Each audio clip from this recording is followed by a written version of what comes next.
Welcome back to my channel. In this video, I'll be covering some haunting fishing places in Fresno, California. Mostly centered around the San Joaquin River and Avocado Lake, these locations hold eerie tales and ghostly encounters that will send shivers down your spine. The first three stories unfold along the banks of the San Joaquin River, while the final chilling narrative unfolds amidst the eerie waters of Avocado Lake, all nestled within the boundaries of Fresno County. Join me as we explore the mysterious waters and uncover the chilling stories lurking beneath the surface. Story number 1. Back in 2007, one night I was at Table Mountain Casino until morning. When I got back home, my brother told me that he and his friends were planning a little barbecue and fishing at Lost Lake later. He asked if I wanted to go with them, and I told him to wake me up when they go. Around 2 p.m., I got up and got my fishing gear ready. I went fishing with my brother and his buddies. We were having a good time, even though the fish at Lost Lake weren't biting. It was mostly suckerfish that we caught that day. Around sunset, I told them that I would be going towards the left side of the river, since there were no fish in our spot. I took my stuff and walked towards the left side. I got to the spot where there's a tiny island in the middle of the river. I set my lines, and I was tired from staying up all night at the casino, so I lay down. After a while, I fell asleep. I dreamed that a girl in the water stuck her head, and she was calling for help. I got up and jumped into the river. I grabbed the little girl and brought her back up. I put her down on the dirt, and she was already unconscious. I slapped her a few times to try and wake her up, but I was having no success. I was about to start cum-chest compression when she started coughing some water out of her mouth. Then she opened her eyes to look at me. I woke up from this dream and it felt so real because my dream took place right where I was sleeping. It was already getting dark at this point. I looked towards my right and I could see that my brother and his friends were still talking and listening to music. Then I heard coughing from my left. I looked towards my left and saw a little girl with a black face lying on the ground. Then she slowly turned her head to look at me and blinked her white eyes. I got scared, so I quickly got up and ran over to my brother and his buddies. I told them what happened, and they were laughing at me for being scared of a dream. I asked them to go with me to get my fishing stuff. One of my brother's friends and I walked back to where I was napping earlier. When we got there, I told my brother's friend that the area I saw the little girl was right there as I pointed my finger towards the spot. The dirt area where the little girl was earlier appeared to be wet. We quickly packed my things and went back. When my brother and his other friend saw that we looked pale and scared, they started packing up too, and we all left Lost Lake. Lost Lake was known for many strange drownings, even though the recreational area was not even deep. When I shared this experience with others, I was told that a little girl got her foot stuck on those tree roots from the tiny island in the river, and she drowned there. Lost Lake is not a lake, but a river. Story number 2. After I graduated from high school, I didn't want to go to college. All I wanted to do was stay home and play video games. I was okay with not having a job, driving an old beat-up car, and living with my parents. One day, my father and I got into an argument because he didn't want to see me wasting my young life away like that. Things got so heated that I started packing up my fishing gear and my tent and took off with my old beat-up car. I knew that I couldn't go far with my car, so I just went to a place nearby to camp for the night. Since we live in Fresno, there's an access to the San Joaquin River on Palm and Nice Avenue. I drove to the area, parked my car, grabbed my things, and walked down to the San Joaquin River. I walked all the way to the back, where there are several ponds formed by the San Joaquin River. I got to a nice little area where there were 2 ponds connected by a little stream. The sun was about to set when I got there. I set up my tent under a little tree. I was enjoying being out by myself and not having to hear my father lecture me about how my friends were going to college and I wasn't. This is what happens when you take too long of a break after high school. You think you deserves a long break, and then you got comfortable and ended up not wanting to do anything else. That night around 9 p.m., it started to get a little cold in the area since I was surrounded by water. I was getting a little tired, so I stopped fishing and went inside my tent under the tree and fell asleep. I remembered waking up to someone talking and walking towards my area. From afar, the talking sounded like English. As the talking got closer and closer, I realized that there were two of them. I could tell that there were two different voices, but I just couldn't make out what they were talking about. I heard them stepping in the water inside that little stream that connects the two ponds, but it sounded like the footsteps stopped in the middle of the stream. "Hey, anyone out there?" I shouted. It was all quiet. I called out one more time, but no one answered me. I turned on my little light, but I covered it with my blanket so it wouldn't be so bright inside my little tent. Suddenly, the top of my tent was coming down towards me. It was like someone sat on top of the tent, and it came down on me while I was still inside. I yelled, grabbed my backpack, and stepped outside the tent. I aimed my flashlight at the top of my tent, and I didn't see anyone or any animal. I looked towards the little stream, and no one was there. I got scared, so I left my tent there and took off running back to my car. I don't know who or what that was, but I'll never go camping alone at that spot ever again. Story number 3. I live in Beulah of Fresno County, and I love fishing at Skaggs Bridge Park. Skaggs Bridge Park is actually close by. I fish alone most of the time, so I wasn't scared of anything. The only thing I'm scared of is POS humans.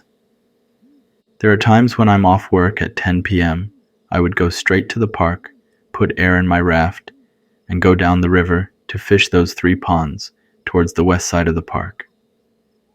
Around 10 p.m., the gate to the park is closed, so you must park outside. Those of you who can't get fishing out of your mind, you know what I'm talking about. When it comes to fishing, it's an addiction, and it makes you feel immune to anything, like you just aren't scared of anything. One night, I got off work and went straight there to fish. I parked my car outside the gate, grabbed my stuff, and walked inside the park. I inflated my raft and started going downriver to the first pond. There are 3 ponds formed by the river in that area. That night was a little odd. I kept having this feeling like I'm being watched. There was also a distant rotten smell when I first got there. My initial thought was that there's a dead animal nearby. It was dark, so I have a light band on my forehead. My headlight can be switched from red to white. I had my light on red so that it doesn't spook the fish. When fishing there at night, I used topwater lures. I remember hooking my first bass on a topwater frog. I reeled it in, and it was a good-sized largemouth bass. As I was unhooking the fish, I realized that I wasn't the only one there. It sounded like someone else is also fishing in that same pond. I could hear a fisherman casting his lure into the water. I'm not sure where he is since it's dark in the water. I hated how he didn't turn on any light. At least let me know where he is so I don't accidentally cast onto him or his line. After a few casts, my topwater frog hooked onto something. I thought it was a piece of branch or something, but as I tried to reel it in, it felt really heavy. It felt heavy, but I was able to slowly reel it towards me. When I got it close enough where I could see it, I noticed that my frog caught onto another topwater frog that's still attached to a line.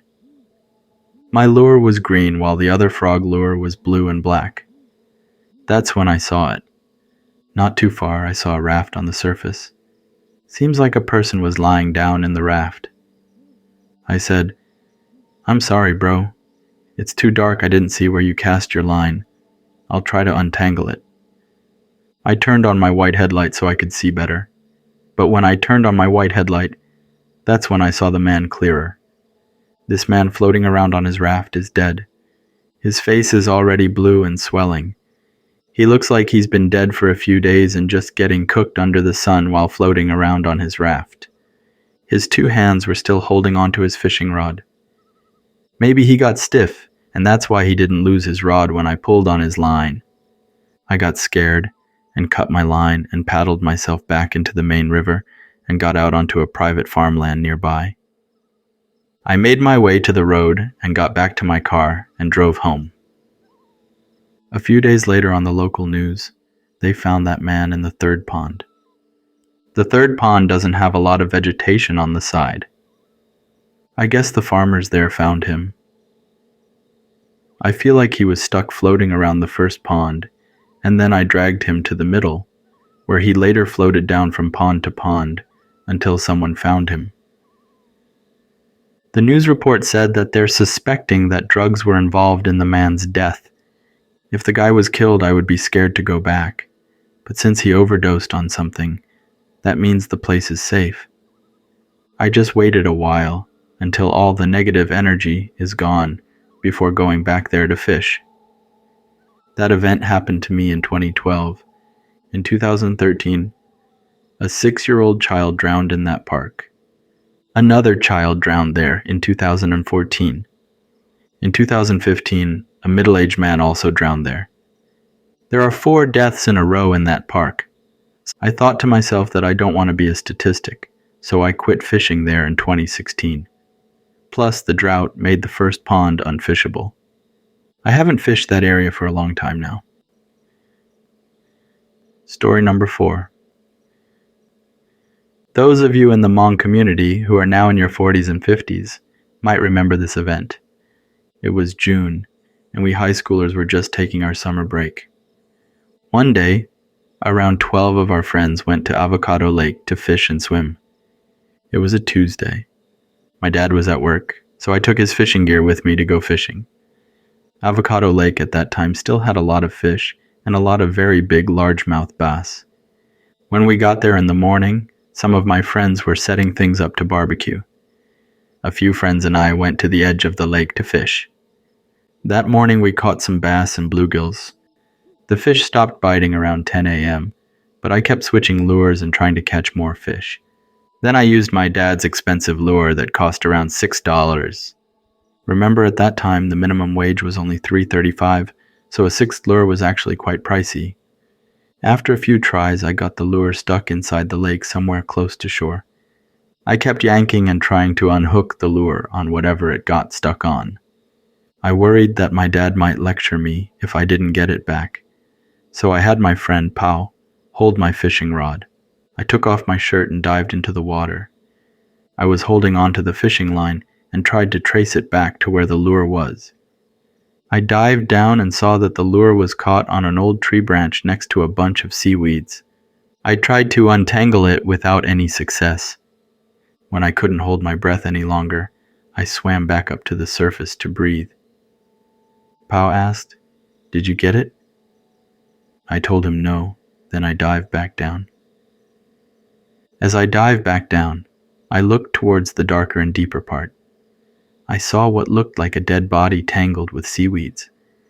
This person was bald. His skin was bluish in color. His mouth was wide open, and he was looking at me. He was wearing a white shirt. I didn't know how long this person had been dead in the water. It seemed like he was looking at me, and I got scared.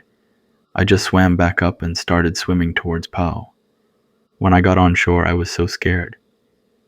My friends asked what happened, and I told them that I saw a dead person inside the lake. Some of them joked that I couldn't get my dad's lure, so I must be lying. They were laughing at me. I told them that I really did see a dead person in the water. Most of our friends are Hmong Thailander, so we're actually very good swimmers. 4 of them went in, and when they came out, they said they didn't see anything. I don't know what I saw, but that day I volunteered to barbecue and stay away from the water. When I got home later that day, I told my dad what happened. He didn't lecture me. He said that weekend he would ask Grandpa to tie a religious string for me. My grandpa is a shaman in the community, by the way. That weekend, we went to my younger uncle's house, and my grandpa tied a string to my wrist. He told my dad that maybe I just saw a dead spirit. During the end of August, it was about time for us to go back to school. My friend Pao and I went to get a haircut at our friend Leng's house. During that time, most of the Hmong youngsters like to have split hairs. I cut mine like usual. But this time Pao wanted to cut his hair differently. He wanted to save the bang in the front while cutting the back short. Later that night, Pao called our home phone. When my mom answered it, she said, "It's my friend Pao," and then she handed the phone to me. Pao asked if it's okay he comes to sleep over, because he's tired of arguing with his parents. After we talked, I waited for a bit, and someone knocked on our door. I opened the door, and it was Pao, but he was bald. I asked him what happened to his hair. He said his parents didn't like it. So while he was watching TV, his dad came and quickly grabbed his bangs and cut them off with scissors.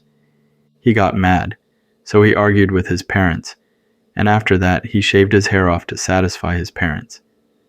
During our last week of summer break before we go back to school, we planned to go barbecue at Avocado Lake again one last time. This time we brought our girlfriends too. We went to barbecue at the spot where there was a small parking lot, and that part of the lake was smaller and narrower, so it's easier to swim across the lake and back. It was hot, so all of us boys went inside the water and we all took off our shirts. I noticed that Pao didn't take his shirt off like usual. He was wearing a white shirt that day.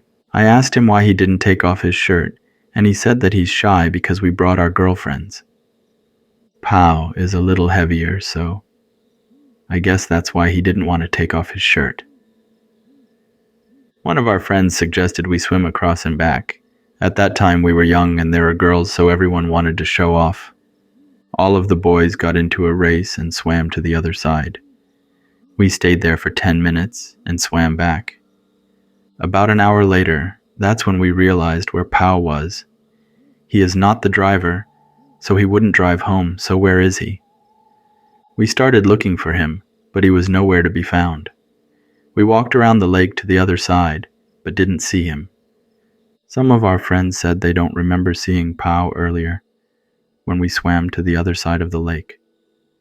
That's when we all took off our shirts again and dived back into the lake to look for him. In less than 5 minutes, we found him tied to some seaweeds at the bottom. We got him out of the water and he was already gone. His skin was already bluish white. His eyes and mouth were wide open. During his funeral, he does not look good at all. People did not want to stay overnight because Pao looks very scary and he smells really bad. A lot of people have drowned in this lake. I remember when my grandpa said that I must have seen a dead spirit in the lake. I believe that that dead spirit might have been my friend, Pao, or his doppelganger. In my culture, seeing someone's doppelganger means they're going to die soon. That's all for this video. Thank you for making all the way through and supporting my stories. Have a wonderful day or night.